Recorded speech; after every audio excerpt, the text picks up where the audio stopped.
नमस्कार, दोपहर का नंबर 1 डिबेट शो आप देख रहे हैं। मैं हूं आपके साथ अनुराग सिंह। देश में एक बहुत बड़ा नैरेटिव फैलाया जाता है कि देश का मुसलमान खतरे में, मुसलमान डरा हुआ है। लेकिन जरा सोचिए कि अगर समुदाय की आबादी जबरदस्त तरीके से बढ़ रही हो तो क्या उस समुदाय के लोग देश में डरे हुए हैं क्या? यह सवाल इसलिए क्योंकि प्रधानमंत्री के आर्थिक सलाहकार समिति की जो रिपोर्ट आई वो बहुत चौंका देने वाली है। रिपोर्ट के मुताबिक 1950 से लेकर 2015 तक के आंकड़ों के मुताबिक 65 साल में हिंदुओं की आबादी 7.2% घट गई, जबकि मुस्लिम आबादी में 43.15% का इजाफा हुआ है। सवाल इस बात को लेकर कि अचानक आबादी का असंतुलन देश के लिए खतरे की घंटी है क्या? क्या देश में अब जनसंख्या कानून जरूरी हो गया? सबसे बड़ा सवाल इस बात को लेकर भी है कि अगर मुस्लिमों की आबादी इसी औसत से बढ़ती रही तो क्या हिंदुस्तान इस्लामिक राष्ट्र बन जाएगा, जैसा बीजेपी आरोप लगा रही है। आज इसी मुद्दे पर बहस करेंगे, लेकिन सबसे पहले यह रिपोर्ट आपको दिखाते हैं।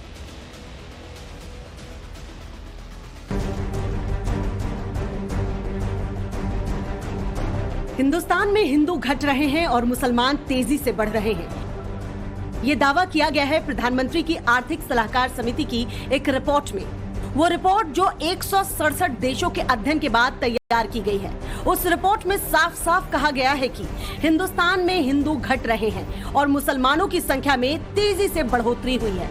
जो आंकड़े दिए गए हैं वो बताते हैं कि भारत में हिंदुओं की आबादी में हिस्सेदारी करीब 8% तक कम हो गई है।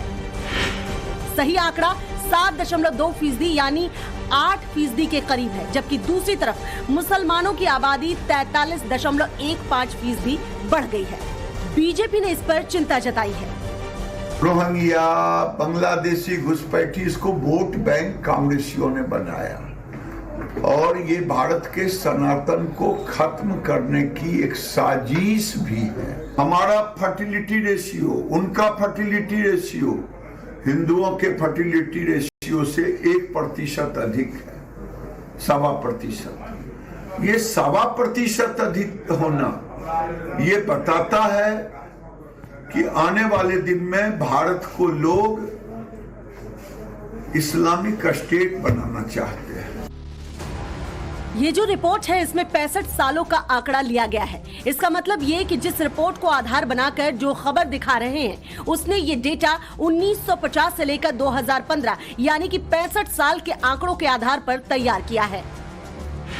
रिपोर्ट कहती है 1950 में हिंदुओं की आबादी का हिस्सा 84.68% था, जो 2015 में 78.06% रह गया।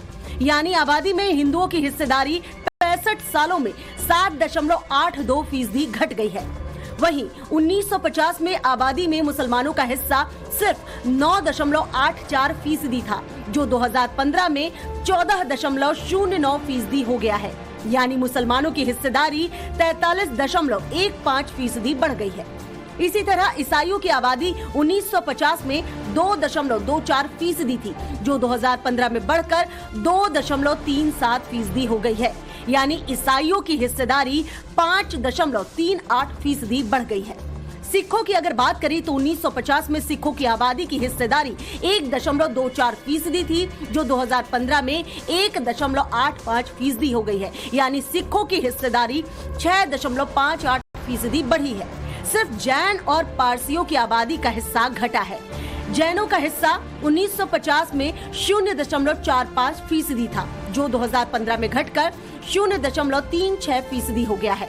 इसी तरह 1950 में पारसियों की हिस्सेदारी 0.03% थी, जो 2015 में घटकर 0.004% हो गई है। 85% तक की ये गिरावट है। विपक्ष आंकड़े जारी करने की टाइमिंग पर सवाल जरूर खड़े कर सकता है, लेकिन ये ट्रेंड दुनिया में कहीं नहीं दिखता कि कोई बिरादरी खतरे में है, उसके बावजूद उसकी आबादी भी बढ़ रही हो। ऐसे में सवाल ये कि क्यों देश में मुसलमान खतरे में है, ये बात कही जाती है। आखिर खतरे वाला नैरेटिव कौन बना रहा है? सवाल ये भी है कि क्या देश में अब आबादी को संतुलन करने के लिए जनसंख्या नियंत्रण कानून जरूरी है? Bureau report, times now Navbharat. तो आप ये रिपोर्ट देखकर ये समझ गए होंगे कि मामला है क्या, लेकिन इसको और आसान तरीके से समझ। जिस देश में बहुसंख्यक है हिंदू, जिस देश का नाम हिंदुस्तान है, वहां पर हिंदुओं की आबादी कम हो गई। तो बीजेपी आरोप लगा रही है कि इसके पीछे बाकायदा एक फुल प्रूफ प्लान है जिसके तहत ये सब कुछ किया जा रहा है। तो सवाल ये कि वाकई ऐसा है क्या, जानने की कोशिश करेंगे। कई सारे मेहमान हमारे साथ जुड़ गए, उनका तारुफ आपसे करवा दें। हमारे साथ प्रेम शुक्ला जुड़ गए, भारतीय जनता पार्टी के नेता हैं। हमारे साथ एसके दत्ता जी जुड़ गए हैं, जो कि राजनीतिक विश्लेषक हैं। हमारे साथ दानिश कुरैशी जुड़ गए, एआईएमआईएम के प्रवक्ता। वरुण पुरोहित हमारे साथ जुड़ गए, कांग्रेस पार्टी के नेता। और सैयद जवाद हमारे साथ बतौर राजनीतिक विश्लेषक इस पूरी चर्चा में साथ हैं। सभी मेहमानों का बहुत बहुत स्वागत। सैयद जवाद जी, ये आंकड़े जिसमें 43% से ज्यादा 65 साल में मुस्लिम बढ़े, ये आंकड़े तो कम से कम आपको प्रफुल्लित कर देते होंगे। इसका रीजन ये कि पिछले दिनों काफी आरोप लगे कि भारत में मुस्लिम सुरक्षित नहीं है। कई बड़े लोग थे जिन्होंने कहा कि हमें यहां पे सेफ फील नहीं होता। कम से कम ये आंकड़ा उन लोगों को एक बहुत बड़ा जवाब है। नहीं, देखिए क्या है, आंकड़े आते भी रहते हैं और लगातार देखता भी रहता हूँ, लेकिन टोटल फर्टिलिटी रेशियो जो है इंडिया का वो भी आपको बताना चाहिए कितना है, और आइडल कितना होता है वो भी बताना चाहिए। पूरे भारत का आपने अपने इस जो पूरी रिपोर्ट चलाई है उसमें ये नहीं बताया कि भारत का टोटल फर्टिलिटी रेट कितना है, बताइए।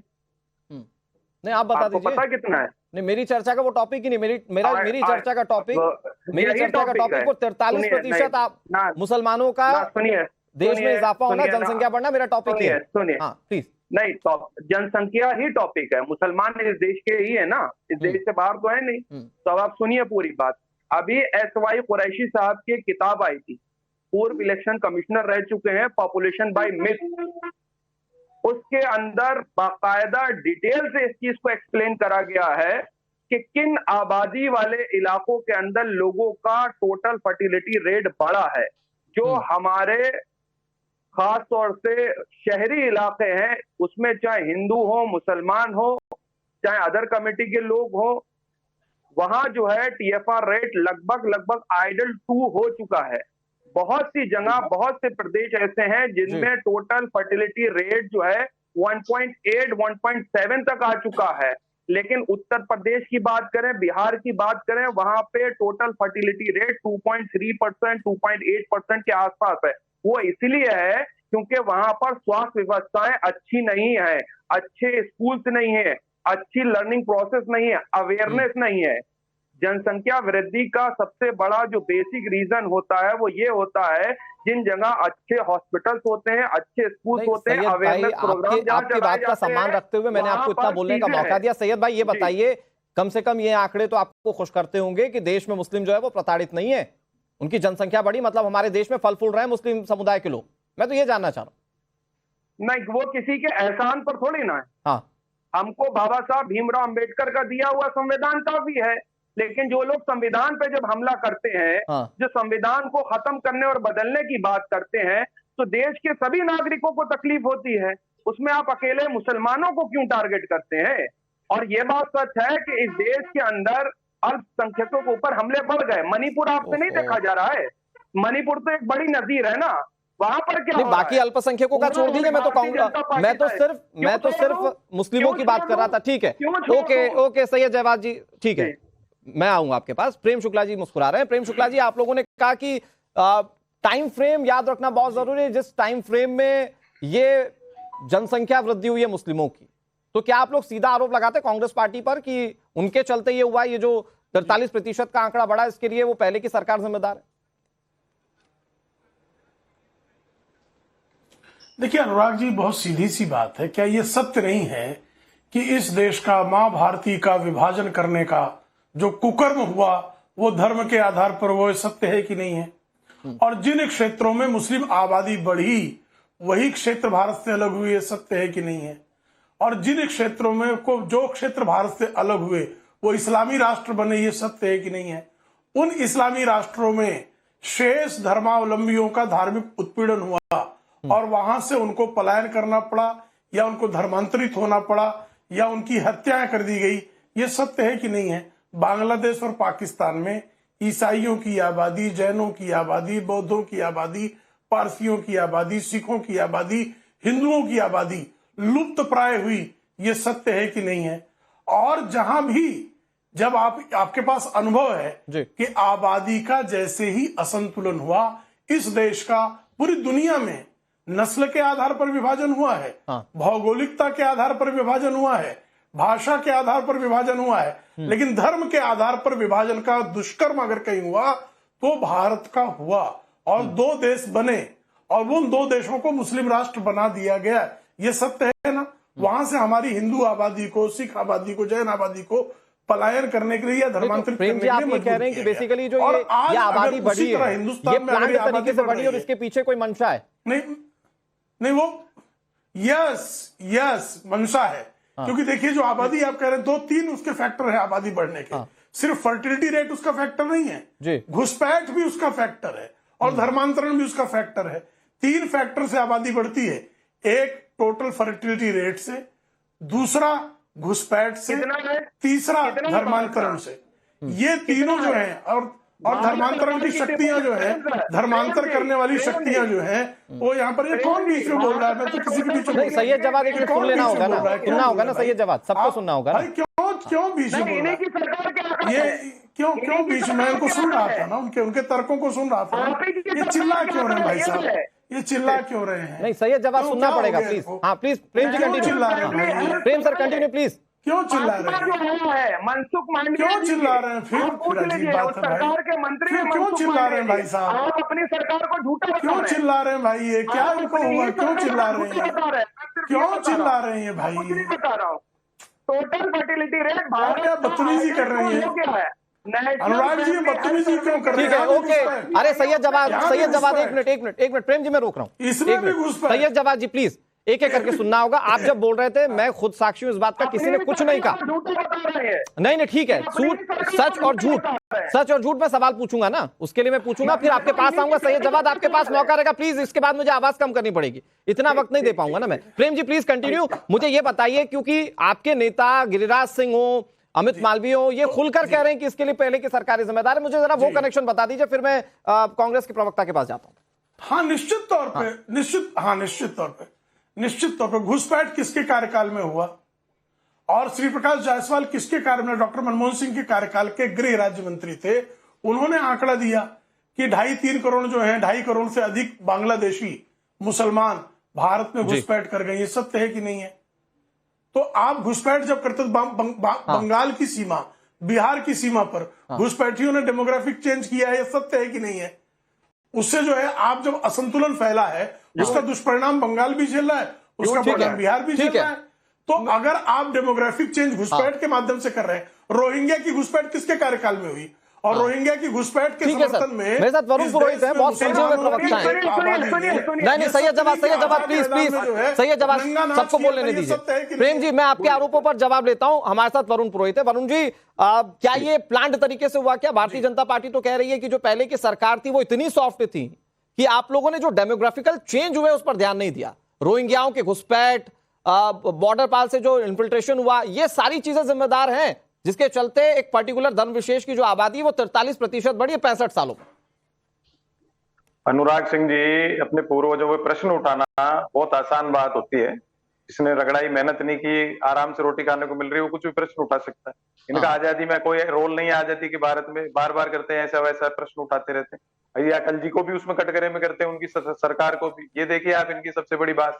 उसके अलावा मैं जो कहना चाह रहा हूँ, ये जो टाइमिंग है, टाइमिंग पे प्रश्न चिन्ह इसलिए है कि आचार संहिता लागू है पूरे देश के अंदर। ऐसी कोई ये रिपोर्ट नहीं थी जो डिफेंस से संबंधित हो, देश कोई ऐसे संकट में आ रहा है तो इस समय ऐसी कोई रिपोर्ट जारी करनी थी। फिर 10 साल से करके आ रहे थे, रिपोर्ट जारी कर रहे थे, 10 साल तक बैठे आंकड़े इकट्ठे कर रहे थे। चुनाव आएगा, जो फर्स्ट फेज में, सेकंड फेज में लो वोटिंग टर्नआउट हो गया, इससे घबरा गए, इसलिए हिंदू मुस्लिम वरुण जी ठीक है, मैं कह रहा हूं कि आप टाइमिंग को लेकर सवाल उठाइए, उसमें कोई आपत्ति नहीं है, लेकिन आप इस रिपोर्ट को थोड़ी झुटला सकते हैं जिसकी सच्चाई है कि 43% एक पर्टिकुलर धर्म विशेष बढ़ा। मैं कह रहा हूं आप भी देश में बहुत पुराने समय से रहे हैं, आपने सरकारों को काम करते हुए देखा। वो नारा याद होगा सर, हम दो हमारे दो, एक वर्ग विशेष ये कहता था, एक कहता था हम 5 हमारे 25। तो ये क्या उसके तहत आज इतनी बढ़ गई क्या आबादी? मेरी बात तो पूरी हो जाने दो आप। मैं बीजेपी की तो बात करता हूँ, फिर आपकी बात तो आप रिपोर्ट दिखा ही रहे हो। जनसंख्या नियंत्रण कानून की बात करते हैं, लाए क्या 10 साल में? नहीं लाए। अब चुनाव में याद आ रही है, जाके कर लेते ना चुनाव से पहले, जब जैसे राम मंदिर की प्राण प्रतिष्ठा फटाफट कर, ये भी ला देते, नहीं ला पाए। देखिए ये इनका एक एजेंडा है कि 5-5 साल में कभी मथुरा मंदिर लाएंगे, कभी राम मंदिर, ऐसे इनके कपोल कल्पित एक अंदर वो इमेजिनेशन है। जनसंख्या पर बात हो रही है आज, राम मंदिर, जन्मभूमि, इस पर होगी चर्चा आगे। जनसंख्या नियंत्रण कानून की बात कर रहा हूं। मैं कह रहा हूं 50 साल पहले कांग्रेस पार्टी का विजन था, जब नसबंदी लाए संजय गांधी, तब इमरजेंसी का, नसबंदी का सबसे ज्यादा विरोध करने वाले यही लोग जो आपके पास बैठे। तो मतलब आप नसबंदी को सपोर्ट करते थे? कैसे नसबंदी हुई आप ये आप नहीं जानते क्या सर? कांग्रेस लाई थी ना, विरोध इन्होंने किया। आप सपोर्ट करते हैं जिस तरीके से नसबंदी हुई थी उसका? तरीका फिर वही तरीके पे आप बीजेपी की। अरे सर तरीका क्या? तो सही बात है, तरीके पर तो बात होगी ना सर। संजय गांधी की नसबंदी को वरुण पुरोहित क्या सपोर्ट करते एक नेशनल चैनल पर बैठकर? नसबंदी मैं कह रहा हूं, परिवार नियोजन का कार्यक्रम कौन लाया था? कांग्रेस पार्टी लाई थी। ये लाए क्या अभी तक 10 साल में क्या किया? उस पर रिपोर्ट कार्ड नहीं दे रहे हैं। 10 साल की आप मैं सिंप्लीफाई करके पूछ रहा हूं वरुण जी, मैं बहुत सिंप्लीफाई करके पूछ रहा हूं। मुझे बताइए कि अगर ये 50 साल पहले आप लोगों की दूरदर्शिता थी कि देश में जनसंख्या नियंत्रण कानून होना चाहिए, तो सिर्फ एक नसबंदी की बात क्यों? फिर बाकी चीजें क्यों नहीं हुई? फिर ये कॉन्सेप्ट आपकी सरकारों के वक्त में क्यों चला कि हम 5 हमारे 25 और दूसरा कहता रह गया हम 2 हमारे 2? नहीं, ऐसा नहीं है, गलत। ये एक प्रचार प्रोपेगेंडा करना चाह रहे हैं चुनाव के टाइम तक। मैं आपको फिर कह रहा हूं, चुनाव से पहले क्यों नहीं करी ये बातें इन्होंने? और ये विरोध क्यों कर रहे थे इमरजेंसी में परिवार नियोजन कार्यक्रम का? और 10 साल की रिपोर्ट क्यों नहीं कर रहे? अटल जी को भी शामिल कर रहे हैं 65 साल में, आपने 10 साल की क्यों नहीं ला रहे हो? TFR रेट और सारी जनसंख्या किस की कितनी बड़ी, वो तो नहीं ला रहे। 2023 तक की क्या हुई? तो 24 की तो अब लाओगे, 23 तक की तो ला सकते थे आप, उसको चेक कर लीजिए कहा कितना कम क्या हुई है। सारा वेल प्लान्ड इनका थिंक टैंक है। ठीक है प्रेम शुक्ला जी, मैं चाहता हूं 10 सेकंड में जवाब दे दीजिए। वो कह रहे हैं कि टाइमिंग ऐसी थी जिससे बीजेपी को फायदा हो, जिससे कि सारा अगला चुनाव जो अगले कुछ चरणों का चुनाव वो पूरी तरह से पोलराइज हो जाए। प्रेम शुक्ला जी जल्दी से 10 सेकंड में सर। अरे भाई सत्य नहीं, मेरा जानना है सत्य अगर चुनाव के समय उस पर चर्चा होती है तो भागना क्यों चाहते हैं? सत्य को बुर्का क्यों उड़ाना चाहती है कांग्रेस? इस प्रश्न का उत्तर दें। ये सत्य है कि नहीं? ये आंकड़े सत्य है कि नहीं? और सत्य पर बुर्का क्यों उड़ाना चाहते हैं? ये क्या सत्य नहीं? फिर देखिए बीच में चिल्लाने लगे, फिर बीच में चिल्लाने। अच्छा ठीक है ओके, सही जवाब जी वरुण पुरोहित जी और प्रेम शुक्ला जी। मैं एक बार फिर से आपके पास आऊंगा। दानिश कुरैशी और एसके दत्ता जी हमारे साथ हैं। ठीक है सर, ओके। मैं कह रहा हूं करने लगते हैं लोग, राजनीतिक विश्लेषक हैं एसके दत्ता जी। मैं आपके पास आता हूं एसके दत्ता जी, मुझे ये बताइए, जैसा बीजेपी कह रही है, क्या ये किसी तरीके से प्लान हो सकता है क्या? ये टर्मिनोलॉजी तो हमने देश में तकरीबन सब लोगों ने सुनी होगी, हम 5 हमारे 25 वाली। ये वाकई में वो वही टर्मिनोलॉजी है जिसका असर इस तौर पर दिख रहा है कि 43% आबादी बढ़ गई है? और फिर मैं इसको थोड़ा सा, क्योंकि ये तो बात पास्ट की हो गई, मैं इसको थोड़ा सा फ्यूचरिस्टिक वे में आपसे समझता हूं कि क्या वो जो 2047 वाला डोजियर था PFI का, जिसमें कहा गया था कि भारत को क्या इस्लामिक राष्ट्र बनाया जाएगा, क्या उस दिशा में किसी तरह का कोई प्रोपेगेंडा हो सकता है क्या? ये जो नंबर सामने आ रहे हैं। अनुराग भाई, आपके इस बात का जवाब देने से पहले जल्दी से कुछ आंकड़े आपके सामने रख देता हूं। पहली बात, मेरे भाई कह रहे थे नेशनल फर्टिलिटी रेट को लेके। मैं नेशनल फर्टिलिटी रेट के बारे में ही खुलासा कर देता हूं। Ministry of social justice, government of India के 2023 की रिपोर्ट है। 2023 की रिपोर्ट के हिसाब से नेशनल इंडिकेटर फर्टिलिटी रेट को लेके हिंदुओं के जो है पूरे भारत के परिपक्ष में 1.9 है, और मुस्लिम बिरादरी के जो इंडिकेटर है नेशनल फर्टिलिटी रेट पूरे भारत के परिपक्ष में, दैट इज 2.5। ये तो पहले इनके बात का जवाब है। अब मैं आता हूं 1901 के सेंसस से लेके अभी तक के सेंसस के रिपोर्ट्स के इंडिकेटर को लेके। हिंदू आबादी जब भारत का जब बंटवारा हुआ, हिंदू जब पहला जब सेंसस हुआ था, that was the total population Bharat का हिंदू आबादी का 85% के आसपास था। Muslim population was around 9.9%। First census 1951। आज जाके वो 78% के आसपास हुआ है हिंदू पॉपुलेशन। वो आपके 2015 का आंकड़ा है। अभी तक तो मेरे ख्याल से लगता है कि वो घट के 75% के आसपास हो गया है। इसको मैं कंपेयर अगर करूं पाकिस्तान और बांग्लादेश के साथ, बांग्लादेश 1947 के बाद टोटल पॉपुलेशन हिंदुओं का बांग्लादेश में 38% था, वो आज जाके 8.5% हुआ है। पाकिस्तान में हिंदुओं का पॉपुलेशन 22% था, वो आज जाके 1.9% टोटल पॉपुलेशन है हिंदुओं का। इसके साथ साथ नेपाल में 4% हिंदुओं की आबादी घटी है। और यहाँ पे बर्थ रेट के हिसाब से अगर सारी चीजों का आकलन करें तो यहाँ पे कहीं ना कहीं पे ये 44% का जो क्वांटम लीप है मुसलमान आबादी को लेके और हिंदू आबादी में जिस तरह का लगातार गिरावट आया है, ये कहीं ना कहीं पे बहुत बड़ा चिंता का विषय ठीक है। है। गजवाई सैयद जवाद जी कुछ कहना चाह रहे हैं। सैयद जवाद जी 10 सेकंड, फिर मैं क्या दानिश भाई के पास जा रहा हूँ।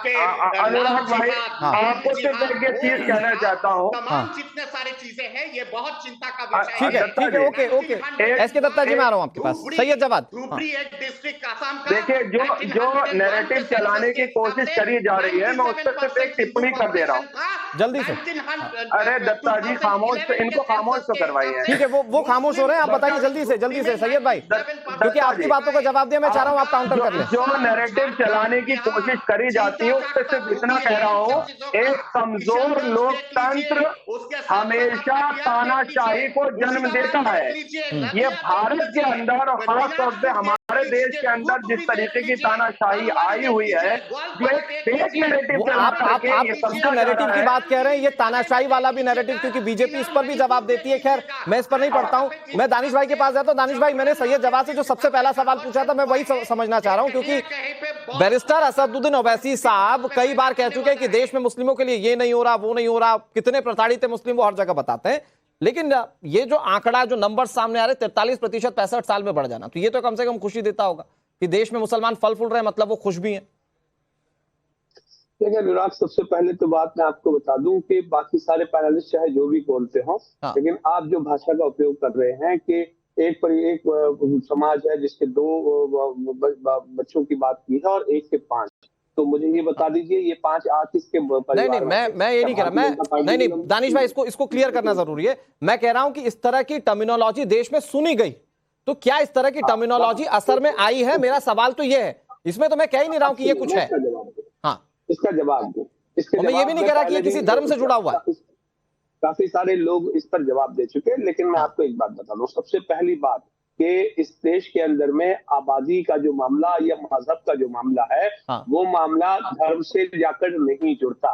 मैं 10 बार बता चुका हूं कि देश के अंदर में नागरिकों को प्रोत्साहन दिया जाता है, धर्म को प्रोत्साहन नहीं दिया जा सकता। लेकिन भारतीय जनता पार्टी धर्म को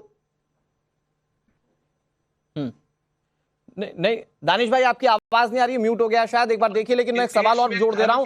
मैं कह रहा हूं, आप कह रहे हैं कि धर्म के हिसाब से नहीं होना चाहिए, लेकिन मैं कह रहा हूं कि बाकी धर्मों में इतनी बढ़ोतरी नहीं है जितनी एक पर्टिकुलर धर्म में। और ये सवाल क्यों? क्योंकि बीजेपी ये कह रही है कि गजवाए हिंद को लागू करने के लिए इस तरह से जानबूझकर ये एक प्रोपेगेंडा बनाया गया, जिससे कि 2047 तक वो जो पीएफआई का डोजियर सामने आया था उसको कंप्लीट किया जा सके, मुकम्मल किया जा सके। गिरिराज सिंह तो खुलकर कह रहे हैं कि इस्लामिक राष्ट्र बनाना है, इसलिए जनसंख्या बढ़ाई जा रही है।